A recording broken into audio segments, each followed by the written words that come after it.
अब प्रदेश नराख्ने भन्ने कुरा पनि यता कता गरिहिँडेको जस्तो देख्छु। त्यो असान्दर्भिक कुरा हो भन्ने मलाई चाहिँ लाग्छ क्यारे हैन। अब त्यो संरचना प्राप्त गर्नलाई पनि धेरै मान्छेले रगत बगाएको छ यहाँ हैन, पसिना बगाएको छ, आन्दोलन गरेको छ। त्यसले गर्दाखेरि अब त्यसमा बरु भएका कमी कमजोरीलाई हटाउन सकिन्छ, तर संरचना चाहिँ अब सङ्घीय संरचना राम्रै हो भन्छु म त। तपाईहरु के भन्नुहुन्छ भन्नु हैन? किनभने शक्ति भनेको एक ठाउँमा मात्रै एउटा व्यक्तिमा मात्रै केन्द्रित हुनु हुँदैन क्या।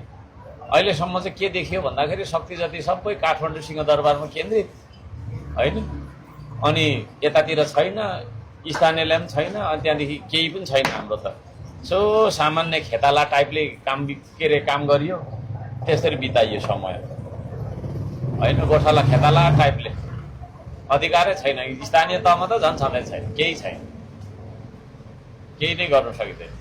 केही गर्यो कि हतार हतियारले मुद्दा के जति भन्ने आउँछ रोकिदिइहाल्छ। त्यो भएको कारणले सङ्घीयता राम्रै हो भन्छु म त। अब तर के छ, अब मैले मात्रै राम्रो भनेर हुँदैन होला फेरि हैन। त्यो विषयमा पनि तपाईँहरू पनि अलिकति बहस गर्नुहोस्। यो जनसरोकारको विषय भनेको केही राजनीतिसँग पनि जोडिएको हुनुपर्छ हैन। नितान्तै तपाईँको स्थानीय मात्रै नभएर प्रदेशमा के हुँदैछ र सङ्घमा के हुँदैछ भन्ने बारेमा विमर्श गर्नु होला।